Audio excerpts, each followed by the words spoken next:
ಶ್ರೀ ಗುರುಭ್ಯೋ ನಮಃ. ಹರಿ ಓಂ.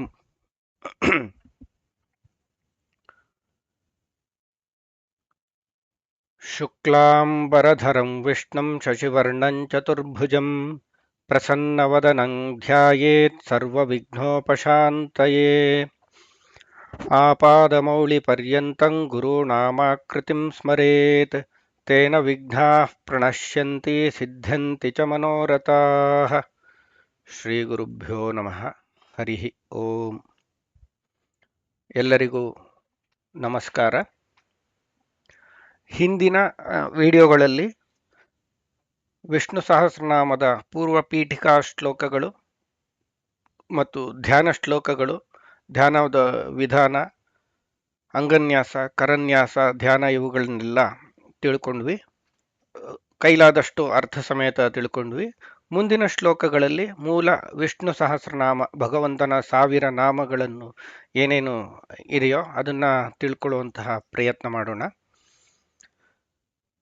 ಒಂದು ಪ್ರಶ್ನೆ ಕೆಲವರಿಗೆ ಬರಬಹುದು, ಯಾಕೆ ವಿಷ್ಣು ಸಹಸ್ರನಾಮ ನಾವು ಹುಟ್ಟಿದಾಗಿಂದ ಹೇಳ್ತಾ ಇದ್ದೀವಿ ಅಥವಾ ಬುದ್ಧಿ ತಿಳಿದಾಗಿಂದ ಹೇಳ್ತಾ ಇದ್ದೀವಿ, ಕೇಳ್ತಾ ಇದ್ದೀವಿ, ಹಾಗೆ ನಡೀತಾ ಇದೆಯಲ್ಲ, ಅರ್ಥ ತಿಳ್ಕೊಂಡು ಏನು ಮಾಡಬೇಕು?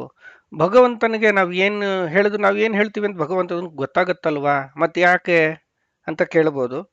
ಆದರೆ ಈ ಸ್ತೋತ್ರಗಳು, ಮಂತ್ರಗಳು ಇದೇನಿದೆಯಲ್ಲ, ಇದೆಲ್ಲ ಅತ್ಯಂತ ಶಕ್ತಿಯುತವಾದಂತಹ ಪದಗಳ ಸಮೂಹ ಇದು. ಇದರಲ್ಲಿ ಏನಾಗುತ್ತೆ, ಈಗ ಉದಾಹರಣೆಗೆ ವಿದ್ಯುತ್ ಶಕ್ತಿ ಅಂದರೆ ಕರೆಂಟ್, ಅದನ್ನ ಗೊತ್ತಿದ್ದು ಗೊತ್ತಿಲ್ಲದೇನೂ ಮುಟ್ಟಿದ್ರೆ ಕರೆಂಟ್ ಹೊಡೆಯುತ್ತೆ. ಆದರೆ ಯಾರು ವಿದ್ಯುತ್ತಿನ ಬಗ್ಗೆ ಚೆನ್ನಾಗಿ ತಿಳಿದಿದ್ದಾರೆ, ವಿದ್ಯುತ್ತನ್ನು ಬಳಸೋದು ಹೇಗೆ, ಅದರ ಆಗು ಹೋಗುಗಳೇನು, ಅದರಿಂದ ಏನೇನು ತೊಂದರೆ ಆಗ್ಬಹುದು, ಅದರಿಂದ ಏನೇನು ಅನುಕೂಲ ಆಗಬಹುದು ಅಂತ ಯಾರು ತಿಳಿದಿರ್ತಾರೋ ಅವರ ಕೈಗೆ ವಿದ್ಯುತ್ ಸಿಕ್ಕಿದಾಗ, ಅಂದರೆ ಅವರು ವಿದ್ಯುತ್ನ ತಂಟೆಗೆ ಹೋದಾಗ ಏನಾಗುತ್ತೆ ಅಂದರೆ ಲೋಕಕ್ಕೆ ಬೆಳಕು ಸಿಗುತ್ತೆ, ಅನೇಕ ಆವಿಷ್ಕಾರಗಳಾಗುತ್ತೆ, ಇನ್ನೂ ಹಲವಾರು ಉಪಯೋಗಿ ವಸ್ತುಗಳು, ದಿನೋಪಯೋಗಿ ವಸ್ತುಗಳು ಲೋಕಕ್ಕೆ ಸಿಗತ್ತೆ.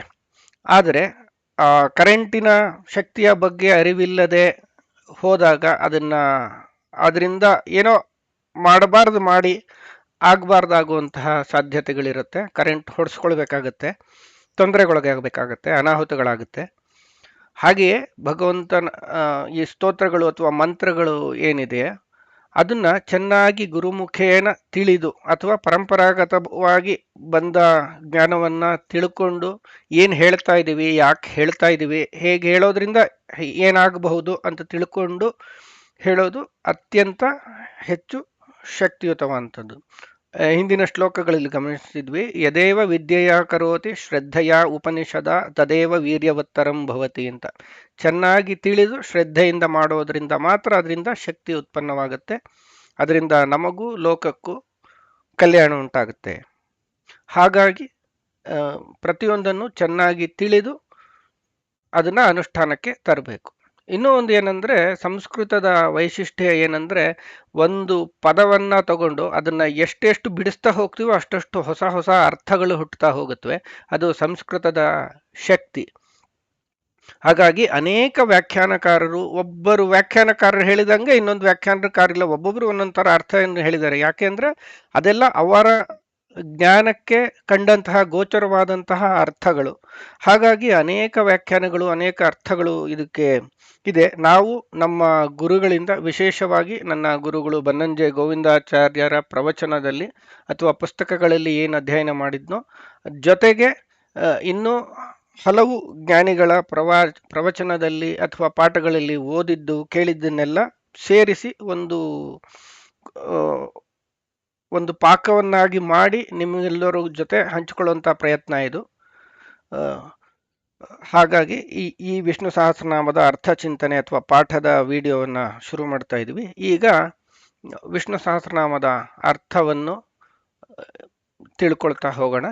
ಮೊದಲ ಶ್ಲೋಕಕ್ಕೆ ಇವಾಗ ಎಲ್ಲರಿಗೂ ಸ್ವಾಗತ.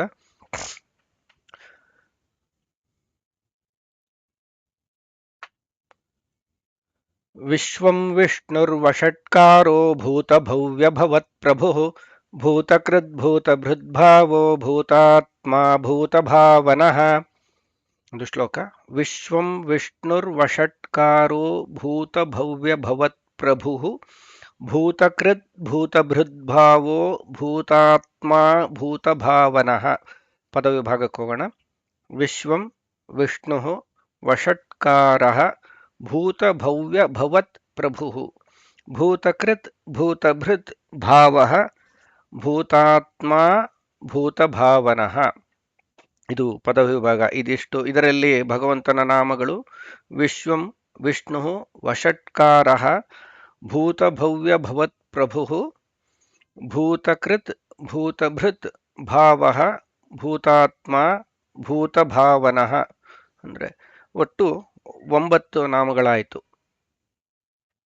ಇದರ ಅರ್ಥವನ್ನ ನಮ್ಮ ಕೈಲಾದಷ್ಟು ತಿಳಿತಾ ಹೋಗುವ ಪ್ರಯತ್ನ ಮಾಡೋಣ. ಮೊದಲಿಗೆ ವಿಶ್ವಂ.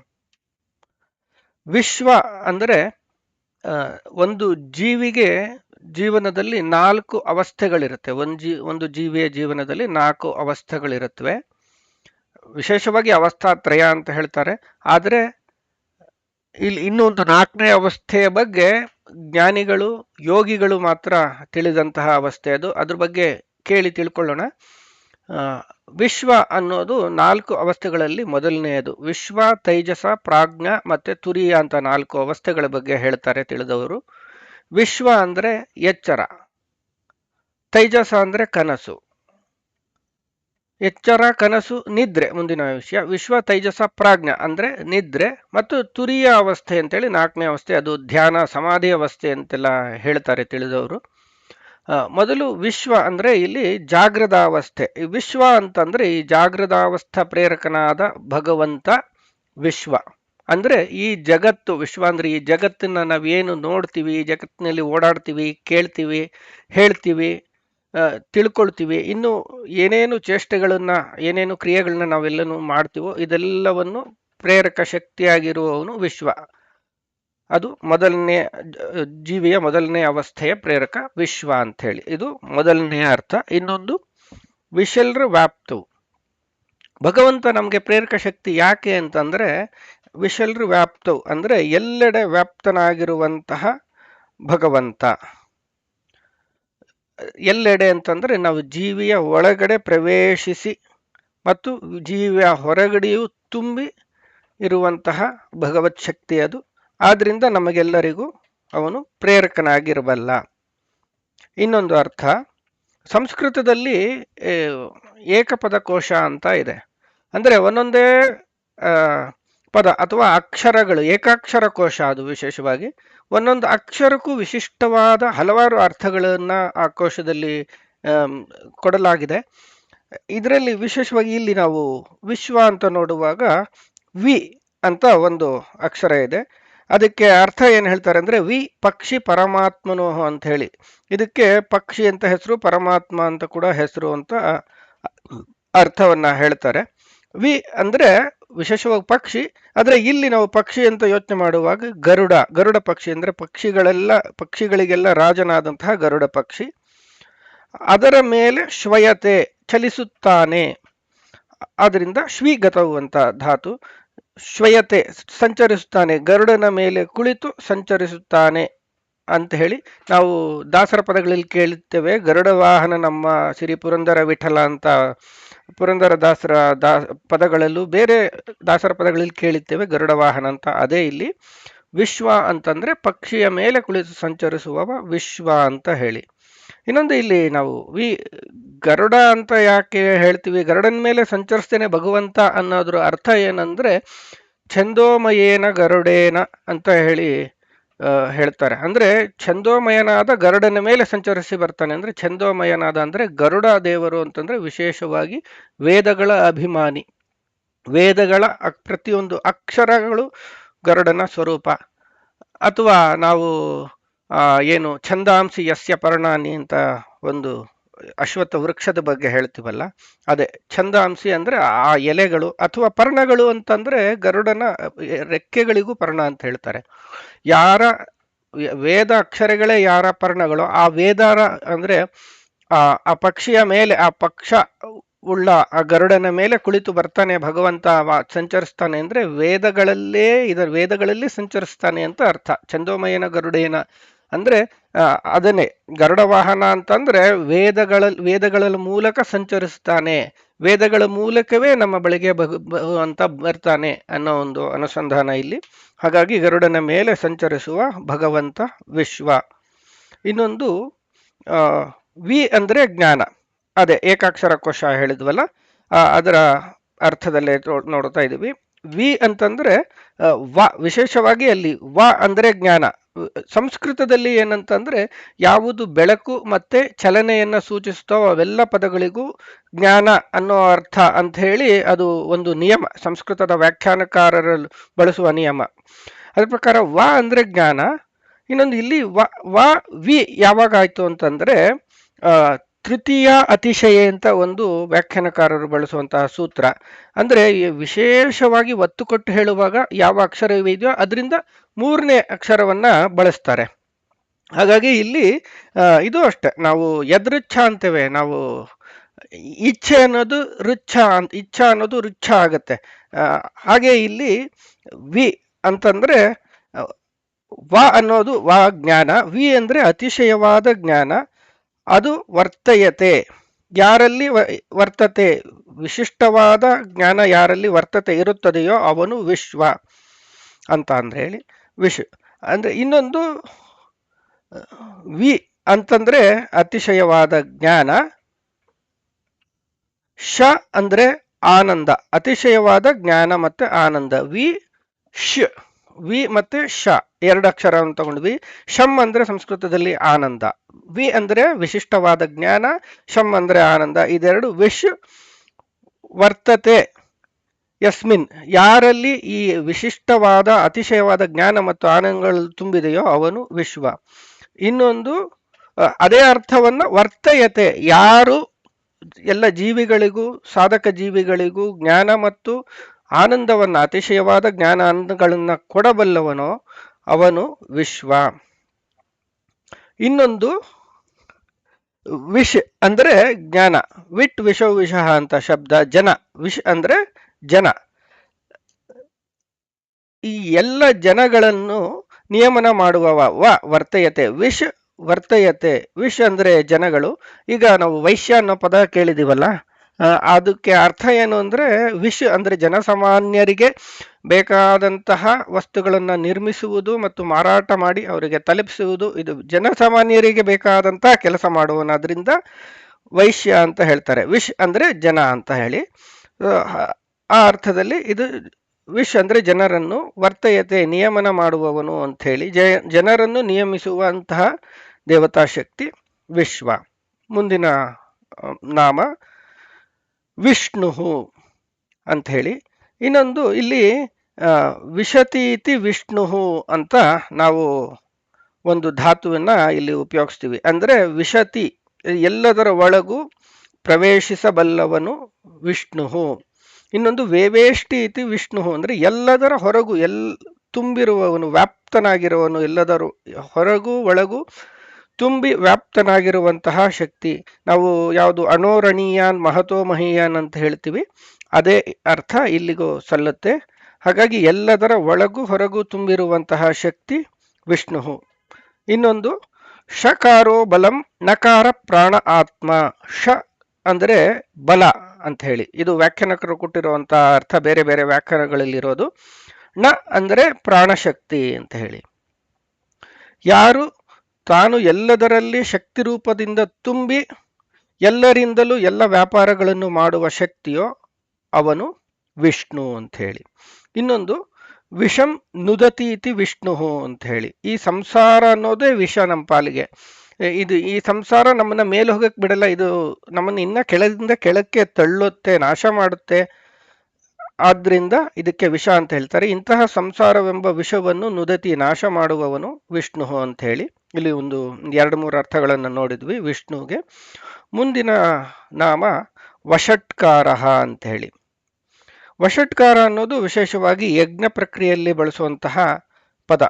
ವಿಶೇಷವಾಗಿ ಯಜ್ಞಾಂತ್ಯದಲ್ಲಿ, ಪೂರ್ಣಾಹುತಿ ಸಮಯದಲ್ಲಿ ಎಲ್ಲ ಋತ್ವಿಜರು ಒಟ್ಟಾಗಿ ಜೋರಾಗಿ ಷಟ್ ಅಂತ ಹೇಳಿ ಭಗವಂತನನ್ನ ಕೂಗಿ ಕರೆಯುವ ಪ್ರಕ್ರಿಯೆ ಅಂತ ಹೇಳಿ ಆ, ನಮ್ಮ ಗುರುಗಳ ವ್ಯಾಖ್ಯಾನದಲ್ಲಿ ಕೇಳಿರುವಂಥದ್ದು. ಹಾಗಾಗಿ ಯಜ್ಞದಲ್ಲಿ ವಷಟ್ ಎಂಬ ಹೆಸರಿಂದ ಕರೆಯಲ್ಪಡುವವ ಅನ್ನೋ ಕಾರಣದಿಂದಲೂ ಕೂಡ ವಷಟ್ ಅಂತ ಹೇಳಿ ಭಗವಂತನಿಗೆ ಹೆಸರು. ಇನ್ನೊಂದು ಸಂಸ್ಕೃತದಲ್ಲಿ ನಮಮ ಅಂದ್ರೆ ಮಮ ಅಂದ್ರೆ ನಂದು ಅಂತ, ನ ಮಮ ಅಂದ್ರೆ ನನ್ನದಲ್ಲ ಅನ್ನೋ ಅರ್ಥ. ಹಾಗಾಗಿ ಇಲ್ಲಿ ನಮಮ, ನಮಃ, ಸ್ವಾಹ, ಸ್ವಧ ಮತ್ತು ವಷಟ್ ಎಂಬ ಏನು ಈ ಎಲ್ಲ ಹೆಸರುಗಳೇನಿದೆ ಅಥವಾ ಪದಗಳು ಶಬ್ದಗಳೇನಿದೆ ಇವೆಲ್ಲವೂ ಕೂಡ ಅಹಂಕಾರ ತ್ಯಾಗವನ್ನ ಸೂಚಿಸುತ್ತೆ.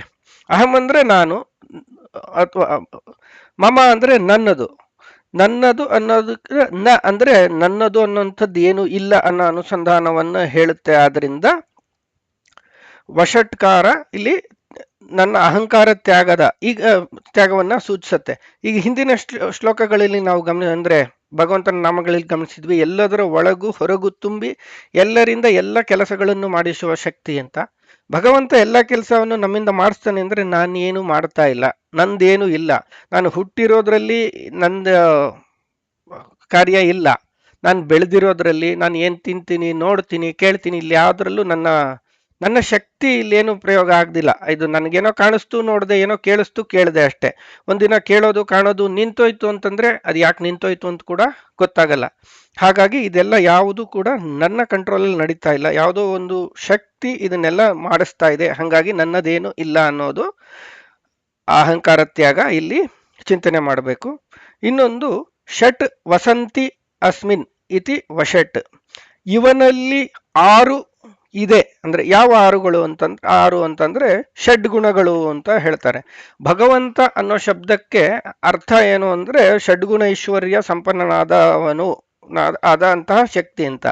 ಇಲ್ಲಿ ಯಾವುದು ಆ ಷಡ್ಗುಣಗಳು ಅಂದ್ರೆ ಐಶ್ವರ್ಯಶ್ಚ ಸಮಗ್ರಸ್ಯ ವೀರ್ಯಶ್ಚ ಯಶಸ್ಶ್ರಿಯ ಜ್ಞಾನ ವೈರಾಗ್ಯಯೋಶ್ಚೈವ ಷಣ್ಣಾಂ ಭಗ ಇತೀರಣ. ಅಂದ್ರೆ ಯಾರ್ಯಾರು ಅಂದ್ರೆ ಸಮಗ್ರಸ್ಯ ಐಶ್ವರ್ಯ ಅಂದ್ರೆ ಎಲ್ಲದರ ಒಡೆತನ. ಇಲ್ಲಿ ಈಶ್ವರ ಅಂದ್ರೆ ಒಡೆಯ, ಐಶ್ವರ್ಯ ಅಂದ್ರೆ ಈಶ್ವರನಿಗೆ ಸಂಬಂಧಪಟ್ಟದ್ದು, ಅಂದ್ರೆ ಈಶ್ವರನ ಭಾವ ಐಶ್ವರ್ಯ ಅಂತ ಹೇಳಿ, ಅಂದ್ರೆ ಎಲ್ಲದರ ಒಡೆತನ ಇರೋದು ಅಂತ. ಇನ್ನೊಂದು ವೀರ್ಯ ಏನಂದ್ರೆ ಶಕ್ತಿಯ ಸ್ವರೂಪ, ಆ ಸಮಸ್ತ ಶಕ್ತಿಯ ಸ್ವರೂಪ ಆದ್ರಿಂದ ಎಲ್ಲದರ ಒಡೆತನ ಇದೆ ಅಂತ.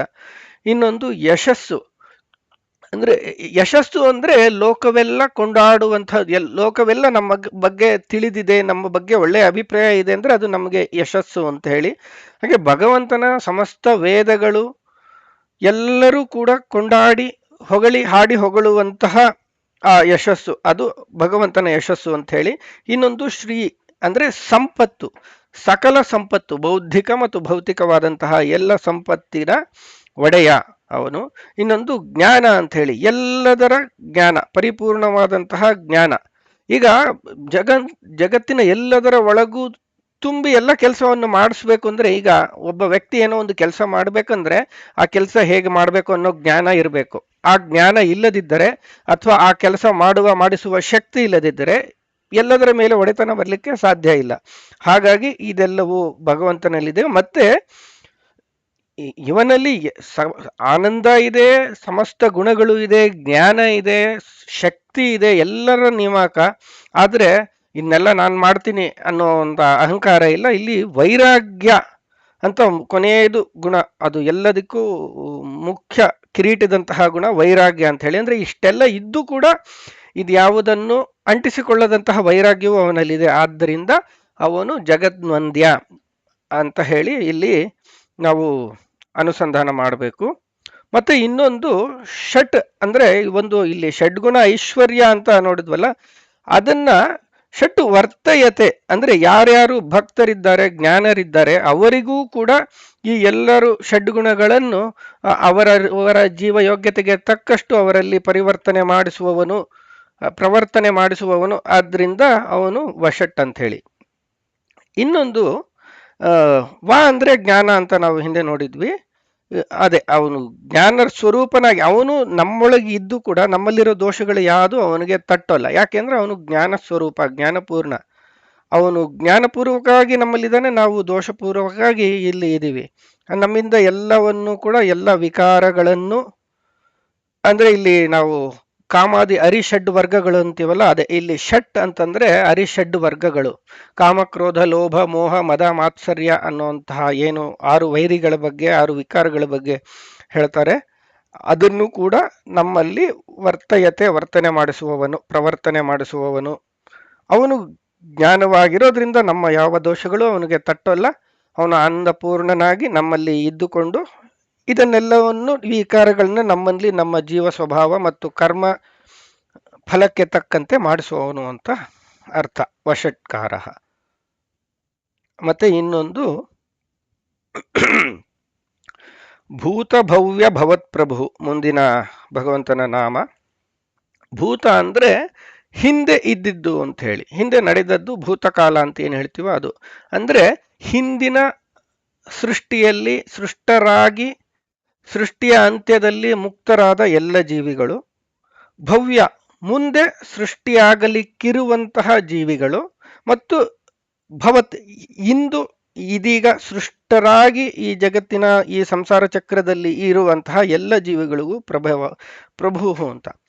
ಭೂತ ಅಂತಂದ್ರೆ ಹಿಂದಿನ ಕಾಲದ್ದು ಅಂದ್ರೆ ಅವ್ರು ಇವಾಗ ಇಲ್ವಾ ಅಂತಂದ್ರೆ ಅದು ಯಾವ ರೀತಿ ಅರ್ಥ ಮಾಡ್ಕೊಳ್ಬೇಕು ಅಂದ್ರೆ, ನಾವು ನಮ್ಮ ಚಿಂತನೆ ಏನು ಅಂದ್ರೆ ಮಹಾಪ್ರಳಯ ಕಾಲದಲ್ಲಿ ಎಲ್ಲ ಜೀವಿಗಳು, ಸಮಸ್ತ ಜೀವಿಗಳು ಭಗವಂತನ ಜಠರದಲ್ಲಿ ಇರ್ತವೆ ಅಂತ ಹೇಳಿ. ಮಹಾಭಾರತ ತಾತ್ಪರ್ಯ ನಿರ್ಣಯದಲ್ಲಿ ಒಂದು ಶ್ಲೋಕ ಬರುತ್ತೆ, ತಸ್ಯೋದರಸ್ಥ ಜಗತಃ ಸದಮಂದ ಸಾಂದ್ರ ಸ್ವಾನಂದ ತುಷ್ಟ ಉಪುಷೋಪಿ ರಮಾರಮಸ್ಯ ಅಂತ ಹೇಳಿ. ಅಂದ್ರೆ ತಸ್ಯ ಉದರಸ್ಥ ಜಗತಃ, ಅವನ ಉದರದಲ್ಲಿ ಎಲ್ಲ ಸಮಸ್ತ ಜಗತ್ತು ಅಂದ್ರೆ ಜೀವಿಗಳು ಇದೆ ಅಂತ. ಈಗ ಜಡಗಳು, ಕಲ್ಲು ಮಣ್ಣು, ಬೆಟ್ಟ ಗುಡ್ಡ, ನದಿ ಎಲ್ಲ ಇದೆ ಅಂತ ಅರ್ಥ ಮಾಡ್ಕೋಬಾರ್ದು. ಅವನಲ್ಲಿ ಸಮಸ್ತ ಜೀವಿಗಳು ಅಂದ್ರೆ ಜಗತ್ ಅಂತಂದ್ರೆ ವಿಶೇಷವಾಗಿ ಜೀವಿಗಳು ಅಂತಲೇ ಅರ್ಥ. ಹಾಗಾಗಿ ಅವನ ಹೊಟ್ಟೆಯೊಳಗೆ ಎಲ್ಲ ಜೀವಿಗಳು ಇರುತ್ತೆ. ಆಯಾ ಜೀವಿಯ ಈ ಸೃಷ್ಟಿಯಲ್ಲಿ ಬಂದು ತನ್ನ ಕರ್ಮಗಳು, ಕರ್ತವ್ಯ ಕರ್ಮಗಳೇನಿದೆ ಮಾಡಿ ಸಾಧನ ಪೂರ್ತಿ ಮಾಡಿಕೊಂಡು ಅದೆಲ್ಲದಕ್ಕೂ ಕಾಲ ಯಾವಾಗ ಪಕ್ವವಾಗುತ್ತೋ ಅವಾಗ, ಈಗ ಉದಾಹರಣೆಗೆ ಈಗ ಒಂದು ಯಾವುದೋ ಒಂದು ಟೀಮ್ ಇದೆ, ಆ ಟೀಮಲ್ಲಿ ಇರೋ ಎಲ್ಲರೂ ವಿಶೇಷವಾಗಿ ಒಂದೊಂದು ಕೆಲಸದಲ್ಲಿ ಅವರು ನಿಷ್ಣಾತರಿರ್ತಾರೆ. ಆದರೆ ಆ ಟೀಮ್ ಲೀಡರ್ ಅಂತ ಏನು ಹೇಳ್ತಾರೆ, ಅವನು ಒಂದೊಂದು ಪ್ರಾಜೆಕ್ಟ್ಗೆ ಒಂದೊಂದು ಸೆಟ್ ಆಫ್ ಎಂಪ್ಲಾಯೀಸ್ನ ಹೇಗೆ ನೇಮಿಸಿ ಕಳಿಸ್ಕೊಡ್ತಾನೋ ಅದೇ ರೀತಿಯಲ್ಲಿ ಭಗವಂತ ಒಂದು ಸೃಷ್ಟಿ ಚಕ್ರದಲ್ಲಿ ಆ ಸೃಷ್ಟಿಯಲ್ಲಿ ಯಾವ ಜೀವಿಗಳು ಪಕ್ವಕಾಲ ಬಂದಿದೆ, ಅವುಗಳು ಸಾಧನ ಪೂರ್ಣತೆಯಾಗಿ ಅದು ಮೋಕ್ಷವೋ ಅಂಧಂತಮಸ್ಸೋ ಅಥವಾ ನಿತ್ಯ ಸಂಸಾರ ಚಕ್ರವೋ ಅನ್ನೋ ವಿಧದಲ್ಲಿ ಯಾರ್ಯಾರು ಬರ್ಲಿಕ್ಕಿದೆಯೋ ಅವ್ರನ್ನೆಲ್ಲ ಸೃಷ್ಟಿಯಲ್ಲಿ ತಂದು ಬಿಡ್ತಾನೆ. ಹಾಗಾಗಿ ಹಿಂದಿನ ಆ ಚಕ್ರಗಳಲ್ಲಿ ಈ ಸೃಷ್ಟಿ ಸ್ಥಿತಿ ಲಯ ಚಕ್ರಗಳಲ್ಲಿ ಬಂದು ಹೋಗಿ ಮುಕ್ತರಾದಂತಹ ಜೀವಿಗಳು ಅವರು ಹೇಳ್ತಾರೆ. ಮತ್ತೆ ಇಂದು ಈ ಸೃಷ್ಟಿರಾಗಿರೋ ಜೀವಿಗಳು, ಮತ್ತೆ ಮುಂದಿನ ಸೃಷ್ಟಿಗಳಲ್ಲಿ ಬಂದು ಹೋಗ್ಲಿಕ್ಕಿರುವಂತಹ ಎಲ್ಲ ಜೀವಿಗಳು ಕೂಡ ಅವನು ಒಡೆಯ ಅಂತ ಹೇಳಿ. ಪ್ರಭು ಭೂತ ಭವ್ಯ ಭವತ್ ಪ್ರಭು, ಹಿಂದಿನ ಇಂದಿನ ಮತ್ತು ಮುಂದಿನ ಎಲ್ಲ ಸೃಷ್ಟರಾಗುವ ಜೀವಿಗಳಿಗೂ ಅವನು ಒಡೆಯ ಅಂತ ಹೇಳಿ. ಇನ್ನೊಂದು ಮುಂದಿನ ನಾಮ ಭೂತಕೃತ್.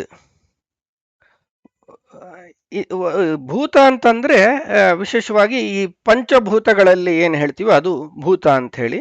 ಮೊದಲಿಗೆ ಭಗವಂತ ಸೃಷ್ಟಿ ಮಾಡುವಾಗ ಈ ಭೌತಿಕವಾದ ಎಲ್ಲ ಜಡ ಪ್ರಪಂಚವನ್ನ ಸೃಷ್ಟಿ ಮಾಡಿದ. ಯಾಕೆ ಸೃಷ್ಟಿ ಮಾಡಿದ ಅಂದ್ರೆ, ಹಿಂದೆ ನಾವು ನೋಡಿದಂಗೆ ಜೀವಿಗಳನ್ನೆಲ್ಲ ಸೃಷ್ಟಿಯಲ್ಲಿ ತಂದು ಬಿಡ್ಲಿಕ್ಕೆ ಒಂದು ಅದಕ್ಕೆ ಯುಕ್ತವಾದಂತಹ ಯೋಗ್ಯವಾದಂತಹ ಒಂದು ಸ್ಥಳ ಅವಕಾಶ ಬೇಕಲ್ಲ. ಹಾಗಾಗಿ ಮೊದಲು ಪಂಚಭೂತದಿಂದ ಎಲ್ಲ ಪಾಂಚಭೌತಿಕವಾದಂತಹ ಎಲ್ಲ ಜಡವಸ್ತುಗಳನ್ನೆಲ್ಲ ಮೊದಲಿಗೆ ಸೃಷ್ಟಿ ಮಾಡಿದ. ಅಂದ್ರೆ ಮಣ್ಣು, ನೀರು, ಗಾಳಿ, ಬೆಂಕಿ ಇವೆಲ್ಲವೂ ಸೃಷ್ಟಿಯಾಯಿತು.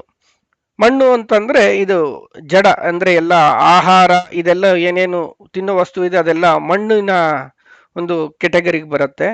ನೀರು ಮತ್ತೆ ಗಾಳಿ ಅಂದ್ರೆ ಈ ಜೀವನ ಯೋಗ್ಯವಾದಂತಹ ಪ್ರಾಣಶಕ್ತಿ, ಆಕ್ಸಿಜನ್ ಅಂತ ಏನ್ ಹೇಳ್ತೀವಿ, ಇದೆಲ್ಲವನ್ನು ಮೊದಲು ಸೃಷ್ಟಿ ಮಾಡಿ ಜೀವಿಯ ಸೃಷ್ಟಿಗೆ ಬೇಕಾದ ಎಲ್ಲ ವ್ಯವಸ್ಥೆ ಮಾಡಿದ. ಅದು ಭೂತಕೃತ್ ಒಂದರ್ಥ. ಇನ್ನೊಂದು ಭೂತ ಅಂದ್ರೆ ಯಾವ ಜೀವಿ ಸಾಧನೆಯಿಂದ ಮೇಲೇರಬಲ್ಲದೋ ಅದು ಭೂತಿ. ಅದು ಭೂತಿ ಯಾರಲ್ಲಿ ಆಗಬಹುದೋ, ಯಾರಿಗೆ ಸಾಧನೆಯಿಂದ ಮೇಲೇರುವಂತಹ ಅವಕಾಶ ಇದೆಯೋ ಅದು ಭೂತಿ. ಭೂತ ಅಂದ್ರೆ ಜೀವಿಗಳು. ಜಡಕ್ಕೆ ಯಾವುದು ಸಾಧನೆಯೂ ಇಲ್ಲ, ಮುಕ್ತಿಯೂ ಇಲ್ಲ, ಕಲ್ಲು ಮಣ್ಣಿಂದ ಆದಿದ್ದು. ಆದರೆ ಜೀವಿಗಳಿಗೆ ಸಾಧನೆ ಅನ್ನುವಂಥ ಒಂದು ಇದೆ. ಹಾಗಾಗಿ ಆ ಸಾಧಕ ಜೀವಿಗಳನ್ನ ಭೂಮಿಯ ಮೇಲೆ ತಂದು ಬಿಟ್ಟ, ನಾನಾ ವಿಧ ರೂಪಗಳಿಂದ ನಾನಾ ವಿಧ ಶರೀರಗಳನ್ನ ಕೊಟ್ಟು ಜಗತ್ತಿನಲ್ಲಿ ಹುಟ್ಟಿಸಿದ. ಹಾಗಾಗಿ ಅವನು ಭೂತಕೃತ್. ಇದಕ್ಕೆ ವ್ಯಾಖ್ಯಾನ ಏನು ಹೇಳ್ತಾರೆ ಅಂದ್ರೆ, ಕರೋತಿ ಕೃಂತತಿ ಇತಿ ಕೃತ್. ಅಂದ್ರೆ ಕರೋತಿ ಅಂದ್ರೆ ಮಾಡ್ತಾನೆ, ಅದು ಸೃಷ್ಟಿಯನ್ನ ಮಾಡ್ತಾನೆ, ಕೃಂತತಿ ಅಂದ್ರೆ ನಾಶ ಮಾಡ್ತಾನೆ ಅಂತ ಹೇಳಿ. ಹಾಗಾಗಿ ಅವನು ಎರಡನ್ನೂ ಅವನೇ ಮಾಡ್ತಾನೆ, ಸೃಷ್ಟಿಯನ್ನು ಅವನೇ ಮಾಡೋದು, ನಾಶವನ್ನು ಅವನೇ ಮಾಡೋದು. ಒಂದು ಮುಕ್ತಿಯೋಗ್ಯರಾದ ಜೀವಿಗಳನ್ನು ಆ ಜೀವಿಗಳಿಗೆ ಭೂತಿಂ ಕರೋತಿ, ಅವರಲ್ಲಿ ಆ ಭೂತಿ ಮುಕ್ತಿಗೆ ಅಂತಹ ಆ ಸೋಪಾನ, ಆ ಎತ್ತರವನ್ನ, ಆ ಉನ್ನತಿಯನ್ನ ಕೊಡುವವನು. ಇನ್ನೊಂದು ದುಷ್ಟ ಶಕ್ತಿಗಳಿಗೆ, ದುಷ್ಟ ಜನರಿಗೆ, ದುಷ್ಟ ಜೀವಿಗಳಿಗೆ ಅಧೋಲೋಕಗಳನ್ನು ಇದು ಇಲ್ಲಿ ಉದ್ಧಾರ ಮಾಡದೆ ಇಲ್ಲಿ ನಾಶವನ್ನು ಮಾಡುವಂತಹ ಶಕ್ತಿ ಕೂಡ ಅವನೇ ಅಂತ ಇಲ್ಲಿ ಹೇಳ್ತಾರೆ.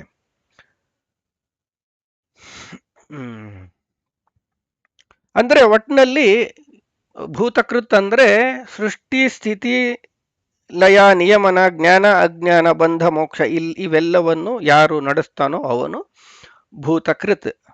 ಇನ್ನೊಂದು ನಾಮ ಭೂತಭೃತ್, ಭೂತಗಳನ್ನ ಭರಿಸುವವನು, ಭರಣೆ ಮಾಡುವವನು, ಅಂದ್ರೆ ಪಾಲನೆ ಪೋಷಣೆ ಮಾಡುವಂತಹ ಶಕ್ತಿ. ನಾವು ಹಿಂದಿನ ನಾಮಗಳಲ್ಲಿ ನೋಡಿದ್ವಿ. ಮೊದಲಿಗೆ ಈ ಮಣ್ಣು, ನೀರು, ಗಾಳಿ, ನಮಗೆ ಜೀವಿಗಳಿಗೆ ಬೇಕಾದ ಆಹಾರ, ಪ್ರಾಣಶಕ್ತಿ ಎಲ್ಲದರ ವ್ಯವಸ್ಥೆ ಮಾಡಿ ಆಮೇಲೆ ಜೀವಿಗಳನ್ನು ತಂದುಬಿಟ್ಟ. ಅಂದ್ರೆ ಈಗ ನಾವು ಈ ಹಿರಿಯರು ಹೇಳಿದ್ ಕೇಳಿರ್ತೀವಿ, ಹುಟ್ಟಿಸಿದ ದೇವರು ಹುಲ್ ಮೇಯಿಸದೇ ಇರ್ತಾನ ಅಂತ ಹೇಳಿ ಒಂದು ಮಾತು ಚಿಕ್ಕ ವಯಸ್ಸಿಂದ ಕೇಳಿ ಗೊತ್ತಿರುತ್ತೆ ಎಲ್ಲರಿಗೂ. ಅಂದ್ರೆ ಭಗವಂತ ಸೃಷ್ಟಿ ಮಾಡಿದಾನೆ ಅಂದಮೇಲೆ ಏನೋ ಹೊಟ್ಟೆ ಪಾಡೋ ಅವನು ನೋಡ್ಕೊತಾನ್ಬಿಡು, ಯಾರನ್ನು ಉಪವಾಸ ಸಾಯಿಸಲ್ಲ, ಏನೋ ಒಂದು ಆಯಾ ಕಾಲಕ್ಕೆ ಏನೋ ಒಂದು ಸಿಗುವಂತೆ ಮಾಡ್ತಾನೆ ಅಂತ ಹೇಳಿ ನಾವು ಬಹಳಷ್ಟು ಸತಿ ಗಮನಿಸಿರ್ತೀವಿ. ಅಂದ್ರೆ ಹಿಂದೆ ಒಂದು 15-20 ವರ್ಷಗಳ ಹಿಂದೆ ಅಷ್ಟು ದುಡ್ಡು ಇರಲಿಲ್ಲ ಯಾರ ಹತ್ರನು. ಎಲ್ಲ ಬ್ಯಾಂಕ್ ಅಕೌಂಟ್ನಲ್ಲಾಗಲಿ, ಇನ್ನೊಂದು ಎಲ್ಲಿ ಬೇಕಂದ್ರೆ ಸ್ಕ್ಯಾನ್ ಪೇ ಮಾಡ್ಲಿಕ್ಕಾಗ್ಲಿ ಏನೂ ಇರ್ತಿರ್ಲಿಲ್ಲ. ಕೆಲವು ಸತಿ ಎಂಥ ಪರಿಸ್ಥಿತಿ ಬಂದಿರ್ತಿತ್ತು, ಇವ್ರು ಹೇಳೋದು ಕೇಳಿರ್ತೀವಿ, ಅಥವಾ ನಮ್ಮ ಅನುಭವಕ್ಕೂ ಬಂದಿರ್ಬೋದು. ಯಾವುದೋ ಊರಿಗೆ ಹೋಗಿರ್ತೀವಿ, ಪರ್ಸ್ ಎಲ್ಲ ಕಳೆದೋಗಿರುತ್ತೆ, ಒಂದು ತುತ್ತು ಅನ್ನ ತಿನ್ನಕ್ಕೂ ಇಲ್ದಂಗೆ ಹಸುವಿಂದ ಒದ್ದಾಡ್ತಿರ್ತೀವಿ. ಅಂಥ ಸಮಯದಲ್ಲಿ ಸಡನ್ ಆಗಿ ಯಾರೋ ಒಬ್ರು ಎಲ್ಲಿಂದನೋ ಬರ್ತಾರೆ, ಯಾವುದೋ ಹಳೆ ಪರಿಚಯ ಇರುತ್ತೆ, ಏನಿಲ್ಲಿ ಅಂತ ಹಿಂಗೆ ಮಾತುಕತೆ ಆಗುತ್ತೆ. ಊಟ ಆಯ್ತಾ ಅಂತ ಕೇಳ್ತಾರೆ, ಇಲ್ಲ ಮಾಡಬೇಕು ಅಂತ ಏನೋ ಸಂಕೋಚದಿಂದ ಹೇಳಿರ್ತೀವಿ, ಕರ್ಕೊಂಡೋಗಿ ಹೊಟ್ಟೆ ತುಂಬ ಊಟ ಹಾಕ್ಸ್ಬಿಟ್ಟಿರ್ತಾರೆ. ಅಂದರೆ ಒಂದು ಒಂದು ಬಿಸ್ಕೆಟ್ ಕೂಡ ಗತಿ ಇಲ್ಲ ಅನ್ನೋ ಕಾಲಕ್ಕೆ ಭೂರಿ ಭೋಜನೆ ಸಿಗುವಂತಹ ಪರಿಸ್ಥಿತಿಗಳನ್ನ ಅನುಭವಿಸಿರ್ತೀವಿ. ಅದನ್ನೇ ಭೂತಭೃತ್ ಅಂತ. ಆ ಜೀವಿಗೆ ಆ ಕ್ಷಣಕ್ಕೆ ಏನು ಸಿಗಬೇಕೋ ಅದನ್ನ ಎಲ್ಲವನ್ನು ಕೊಟ್ಟು ಕಾಪಾಡಿ ಸಲುವಂತಹ ಶಕ್ತಿ ಅಂತ ಹೇಳಿ ಭೂತಭೃತ್ ಅಂತ ಇಲ್ಲಿ ಭಗವಂತನ ಒಂದು ನಾಮ. ಇನ್ನೊಂದು ಭೂತಕೃತ್, ಭೂತಭೃತ್, ಭಾವ ಅಂತ ಇನ್ನೊಂದು ನಾಮ. ಭಾವ ಅಂತಂದ್ರೆ ವಿಶೇಷವಾಗಿ ಅಸ್ತಿತ್ವ ಅಂತ ಹೆಸರು, ಇರುವಿಕೆ ಅಂತ ಹೇಳಿ. ಹಿಂದಿನ ನಾಮದಲ್ಲಿ ನೋಡಿದ್ವಿ, ಹಿಂದೆ ಸೃಷ್ಟರಾದ ಜೀವಿಗಳು, ಇಂದಿನ ಜೀವಿಗಳು, ಮುಂದೆ ಸೃಷ್ಟರಾಗುವ ಜೀವಿಗಳು ಎಲ್ಲದಕ್ಕೂ ಅವನೇ ಪ್ರಭು, ಒಡೆಯ ಅಂತ ಹೇಳಿ. ಹೇಗೆ ಅಂತಂದ್ರೆ ಅವನದು ನಿರ್ದುಷ್ಟವಾದ ಅಸ್ತಿತ್ವ, ದೇಶ ಕಾಲ ಇವ್ಯಾವುದರ ಸೀಮೆಯೂ ಇಲ್ಲದಂತೆ ಎಲ್ಲ ದೇಶ ಅಂದ್ರೆ ಪ್ರದೇಶ ಅಂತ ಹೇಳಿ, ಅದು ಬರೀ ಭೂಮಿನೋ ಇನ್ನೊಂದೇನೋ ಕಂಟ್ರಿ ನೇಷನ್ ಅಂತೀವಲ್ಲ ಆ ಅರ್ಥದಲ್ಲ, ಎಲ್ಲ ಪ್ರದೇಶಗಳಲ್ಲೂ, ಎಲ್ಲೆಡೆಯೂ ಅಂತ ಅರ್ಥ. ಎಲ್ಲೆಡೆಯೂ ಎಲ್ಲ ಕಾಲಗಳಲ್ಲೂ ಶಾಶ್ವತವಾಗಿ ಯಾವುದೇ ದೋಷವೂ ಇಲ್ಲದಂತೆ, ಜ್ಞಾನಾನಂದ ಪೂರ್ಣವೂ ಆಗಿರುವಂತಹ, ದುಃಖದ ಸ್ಪರ್ಶವೇ ಇಲ್ಲದಂತಹ ಆನಂದಮಯವಾದ ಅಸ್ತಿತ್ವ. ನಿಜವಾಗಿ ಅಸ್ತಿತ್ವ ಅಂದ್ರೆ ಅದು ಆನಂದಮಯವಾಗಿರುವಂಥದ್ದೇ ಅಸ್ತಿತ್ವ ಆಗಿರುತ್ತೆ. ಆನಂದ ಇಲ್ಲದೆ ಇರುವಂತಹ ಅಸ್ತಿತ್ವಕ್ಕೆ ಅರ್ಥವೇ ಇರಲ್ಲ. ಅಂದ್ರೆ ಇಲ್ಲಿ ಭಾವವೇ ಆನಂದ, ಅಭಾವವೇ ದುಃಖ ಅಂತ. ಅಭಾವ ಅಂದ್ರೆ ಇಲ್ಲದಿರುವಿಕೆ, ಭಾವ ಅಂದ್ರೆ ಇರುವಿಕೆ. ಇನ್ನೊಂದು ನಾವು ಗಮನಿಸಿರ್ತೀವಿ, ಯಾರು ತುಂಬಾ ಖುಷಿಯಾಗಿರೋರ ಹತ್ರ ಹೋಗಿ ಹೇಗಿದ್ದೀರಾ ಸರ್, ಎಲ್ಲ ಆರಾಮ ಅಂತ ಕೇಳಿದ್ರೆ, ನನ್ಗೇನಾಗಿದೆ, ಸೂಪರ್ ಆಗಿದ್ದೀನಿ, ತುಂಬಾ ಚೆನ್ನಾಗಿದ್ದೀನಿ ಅಂತ ತುಂಬಾ ಖುಷಿಯಾಗಿ ಹೇಳ್ತಾರೆ. ಆ ಕಣ್ಣಲ್ಲಿ ಅವ್ರ ಆನಂದವನ್ನು ಗಮನಿಸ್ಬೋದು. ಆದ್ರೆ ವರ್ಷಗಟ್ಲೆಯಿಂದ ಏನೋ ಒಂದು ಒದ್ದಾಟ ಇದೆ, ಕಷ್ಟ ಪರಂಪರೆ ಮೇಲೆ ಕಷ್ಟ ಮೇಲೆ ಬಂದು ಹೊಡೆತದ ಮೇಲೆ ಹೊಡೆತ ತಿಂದು ಕೂತಿರ್ತಾರೆ. ಅಂಥವ್ರನ್ನೇನಾರು ಹೋಗಿ ಕೇಳಿದ್ರೆ, ಅಯ್ಯೋ ಯಾರಿಗ್ ಬೇಕ್ರಿ ಈ ಜನ್ಮ, ಅಯ್ಯೋ ಇನ್ನು ಪ್ರಾಣ ಹೋಗಿಲ್ಲ ಅದಕ್ಕೋಸ್ಕರ ಬದುಕಿದ್ದೀನಿ ಅನ್ನುವಂಥ ದುಃಖದಲ್ಲಿ ಹೇಳ್ತಾರೆ. ಹಾಗಾಗಿ ನಿಜವಾದ ಇರುವಿಕೆ ಅಂದ್ರೆ ಆನಂದಮಯವಾದ ಇರುವಿಕೆ. ಅದು ಭಗವಂತ ಆನಂದ ಪೂರ್ಣನಾಗಿ ಎಲ್ಲಾ ಕಾಲಗಳಲ್ಲೂ ಇರ್ತಾನೆ. ಆದ್ರಿಂದ ಅವನು ಭಾವ. ಇನ್ನೊಂದು ಭಾವಯತೀತಿ ಭಾವ ಅಂದ್ರೆ ಅಂತ. ಭಾ ಅಂದ್ರೆ ಬೆಳಕು. ಹಿಂದೆ ನೋಡಿದಂಗೆ ಈ ಬೆಳಕು ಮತ್ತೆ ಚಲನೆ ಅಂತ ಸೂಚಿಸುವಂತ ಎಲ್ಲ ಶಬ್ದಗಳಿಗೆ ಜ್ಞಾನ ಅಂತ ಅರ್ಥ. ಭಾ ಅಂದ್ರೆ ಜ್ಞಾನ ಅಂತ ಹೇಳಿ. ಇನ್ನೊಂದು ಎಲ್ಲ ಜೀವಿಗಳಲ್ಲೂ ಭಾ ಅಂದ್ರೆ ಜ್ಞಾನವನ್ನು ವರ್ತಯತೆ, ಜ್ಞಾನವನ್ನ ಸ್ಫುರಣ ಮಾಡಿಸುವಂತಹ ಶಕ್ತಿ ಅಂತ ಹೇಳಿ. ಇನ್ನೊಂದು ಬಾಹ ಅಂದ್ರೆ ಬೆಳಕು ಅಂತ ನೋಡಿದ್ವಿ. ಎಲ್ಲ ಬೆಳಗುವ ಶಕ್ತಿಗಳಲ್ಲಿ ಇದ್ದುಕೊಂಡು ಅವನು ಅದರಿಂದ ಮೂಲಕ ನಮಗೆ ಬೇಕಾದ ಬೆಳಕು ಮತ್ತು ಆ ಹೀಟ್ ಎನರ್ಜಿ ಅಂತ ಏನಿಲ್ಲ ಆ ಶಕ್ತಿಯನ್ನ ಕೊಡುವಂತಹ ಆ ಶಕ್ತಿಯ ಮೂಲ ಭಗವಂತ ಅಂತ ಹೇಳಿ. ಇದು ಭಗವದ್ಗೀತೆಯಲ್ಲಿ ಯಶ್ಚಂದ್ರಮಸಿ ಯಚ್ಚಾಗ್ನೌ ತತ್ತೇಜೋ ವಿದ್ಯೆ ಮಾಮಕಂ ಅಂತ ಭಗವಂತ ಹೇಳೋದನ್ನ ಕೇಳಿದೀವಿ. ಅಂದ್ರೆ ಯಾವ ಬೆಳಕು ಚಂದ್ರನಲ್ಲಿದೆಯೋ, ಯಾವ ಬೆಳಕು ಸೂರ್ಯನಲ್ಲಿದೆಯೋ, ಮತ್ತು ಬೆಳಕಿನ ಮೂಲಗಳು ಅಂತ ಏನೇನಿದೆಯೋ ಅದರಲ್ಲೆಲ್ಲ ಇರುವಂತಹ ಬೆಳಕು ನನ್ನದು ಅಂತ ತಿಳಿ ಅಂತ ಹೇಳಿ ಕೃಷ್ಣ ಹೇಳ್ತಾನಲ್ಲ. ಯಶ್ಚಂದ್ರಮಸಿ ಯಚ್ಚಾಗ್ನೌ ತತ್ತೇಜೋ ವಿದ್ಯಮಾಮಕಂ ಅಂತ. ಅದೇನೆ ಇಲ್ಲಿ ಎಲ್ಲರಲ್ಲಿಯೂ ಕೂಡ ಎಲ್ಲರಿಗೂ ಬೆಳಕಿನ ಶಕ್ತಿಯನ್ನು ಕೊಡುವವನು, ಬೆಳಕಿನ ಮೂಲಕ ಪ್ರಾಣಶಕ್ತಿಯನ್ನು ಕೊಡುವವನು ಕೂಡ ಅದೇ ಭಗವಂತ. ಮುಂದಿನ ನಾಮ ಭೂತಾತ್ಮ ಅಂತ. ಭೂತಾತ್ಮ ಅಂದ್ರೆ ಎಲ್ಲರ ಅಂತರ್ಯಾಮಿ, ಸರ್ವಾಂತರ್ಯಾಮಿ ಅಂತ ಹೇಳ್ತೀವ. ಏಷತ ಆತ್ಮ ಅಂತರ್ಯಾಮಿ ಅಮೃತ ಅಂತ ಉಪನಿಷತ್ತಲ್ಲಿ ನಾವು ಕೇಳಿರ್ತೀವಿ. ಅಂದ್ರೆ ಅಂತರ್ಯಾಮಿ ಆಗಿದ್ದಾನೆ ಮತ್ತು ಅಮೃತ, ಅವನಿಗೆ ಸಾವಿಲ್ದವನು. ಅಂದ್ರೆ ಅದೇ ಭಾವ ಅಂತ ಏನೋ ಅರ್ಥ ಅವನು ಹಿಂದೆ ನೋಡಿದ್ವಲ್ಲೋ, ಅವನಿಗೆ ಈ ಶರೀರದಲ್ಲಿ ಅವನ ಅಂತರ್ಯಾಮಿಗೆ ನಮ್ಮ ಜೊತೆಗಿದ್ದಾನೆ. ಆ ನಾವು ಇದ್ದೀವಿ, ನಮಗೆ ಈ ಶರೀರದಿಂದ ನಾಶ ಅಂತ ಉಂಟು, ಭಗವಂತನಿಗೆ ಈ ಶರೀರದಿಂದ ನಾಶ ಇಲ್ಲ. ನಾವು ಇಲ್ಲದಿದ್ದಾಗಲೂ ಇದು ಒಂದು ಜಡವಾದ ದೇಹವಾಗಿ ಬಿದ್ದಿದ್ದಾಗಲೂ ಕೂಡ ಅದರಲ್ಲೂ ಭಗವಂತನ ಇರುವಿಕೆ ಇದ್ದೇ ಇರುತ್ತೆ. ಹಾಗಾಗಿ ಅವನು ಅಂತರಾತ್ಮ. ನಮ್ಮ ಈ ಪಾಂಚಭೌತಿಕ ದೇಹದ ಒಳಗೂ ಅವನೇ ಅಂತರ್ಯಾಮಿ. ಈ ಜೀವಿ ಅಂತ ಏನಿದೆ, ಪಾಂಚಭೌತಿಕ ಶರೀರದಿಂದ ಭಿನ್ನವಾದಂತಹ ಜೀವಿ, ಅದರಲ್ಲಿಯೂ ಕೂಡ ಭಗವಂತನೇ ಅಂತರ್ಯಾಮಿ. ಅದನ್ನ ಇಲ್ಲಿ ಹೇಳ್ತಾರೆ.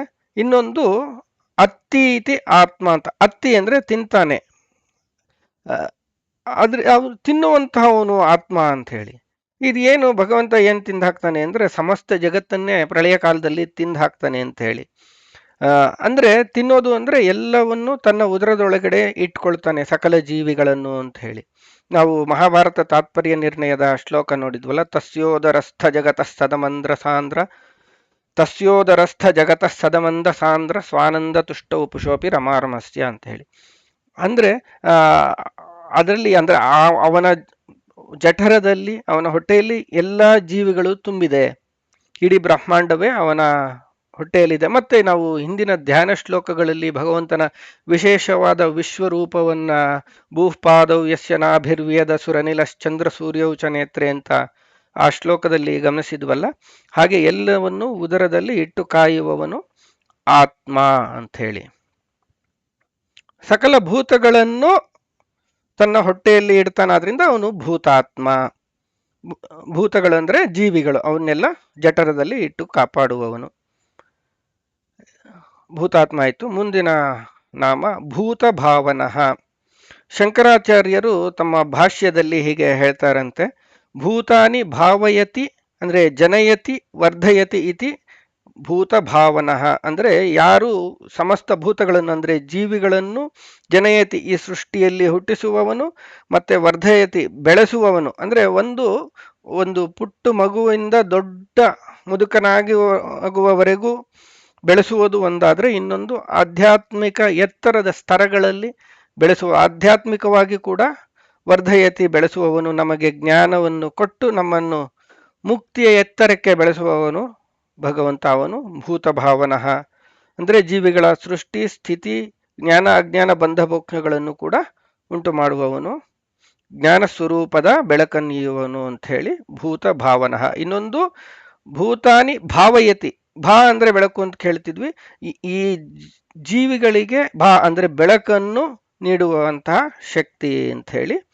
ಇದು ಇಲ್ಲಿಗೆ ಮೊದಲನೆಯ ಶ್ಲೋಕ ಮುಗಿಯತ್ತೆ. ವಿಶ್ವಂ ವಿಷ್ಣುರ್ವಷಟ್ಕಾರೋ ಭೂತಭವ್ಯ ಭವತ್ಪ್ರಭು ಭೂತಕೃತ್ ಭೂತಭೃದ್ ಭಾವ ಭೂತಾತ್ಮ ಭೂತಭಾವನಃ. ಎಷ್ಟುಗಳಾಯಿತು? ವಿಶ್ವಂ ವಿಷ್ಣು ವಷಟ್ಕಾರ ಭೂತಭವ್ಯ ಭವತ್ಪ್ರಭು ಭೂತಕೃತ್ ಭೂತಭೃತ್ ಭಾವ ಭೂತಾತ್ಮ ಭೂತಭಾವನಃ ಅಂತ ಮೊದಲ ಶ್ಲೋಕದಲ್ಲಿ ಭಗವಂತನ 9 ನಾಮಗಳಿಗೆ ನಮ್ಮ ಕೈಲಾದಷ್ಟು ಅರ್ಥಚಿಂತನೆಯನ್ನು ಮಾಡಿದ್ದೇವೆ. ಮುಂದಿನ ಶ್ಲೋಕಗಳಲ್ಲಿ ಮುಂದಿನ ಭಗವಂತನ ನಾಮಗಳಲ್ಲಿ ಏನೇನಿದೆ ಅದನ್ನೆಲ್ಲ ನಮ್ಮ ಕೈಲಾದಷ್ಟು ತಿಳಿಯುವಂತಹ ಪ್ರಯತ್ನ ಮಾಡೋಣ. ಇಷ್ಟು ಜ್ಞಾನವನ್ನು ನನಗೆ ಕರುಣಿಸಿದ ನಮ್ಮ ಎಲ್ಲ ಗುರುಗಳಿಗೂ, ವಿಶೇಷವಾಗಿ ಬನ್ನಂಜೆ ಗೋವಿಂದಾಚಾರ್ಯರು ಮತ್ತು KS ನಾರಾಯಣಾಚಾರ್ಯರು, ಇವರೆಲ್ಲರಿಗೂ, ಮತ್ತು ನನಗೆ ವಿಷ್ಣು ಸಹಸ್ರನಾಮ ಪಾಠ ಮಾಡಿದಂತಹ ಆನಂದಾಚಾರ್ಯ ಉತ್ತರಾದಿಮಠ ಶ್ರೀರಂಗಪಟ್ಟಣ, ಇವರೆಲ್ಲರಿಗೂ ಕೂಡ ನಮಸ್ಕಾರವನ್ನು ಮಾಡುತ್ತಾ, ನಿಮಗೆಲ್ಲರಿಗೂ ಇದನ್ನು ನನ್ನ ವಿಡಿಯೋವನ್ನು ಯಾರ್ಯಾರು ಕೇಳಕ್ಕೆ ಆಸಕ್ತರಾಗಿ ಇದುವರೆಗೂ ಕೇಳಿದ್ರು ಅವರೆಲ್ಲರಿಗೂ ಕೂಡ ಧನ್ಯವಾದಗಳನ್ನು ನಮಸ್ಕಾರಗಳನ್ನು ಹೇಳುತ್ತಾ ಈ ವಿಡಿಯೋವನ್ನು ಸದ್ಯಕ್ಕೆ ಸಮಾಪ್ತಗೊಳಿಸೋಣ. ಶ್ರೀಕೃಷ್ಣಾರ್ಪಣಮಸ್ತು. ಜೈ ಶ್ರೀರಾಮ್.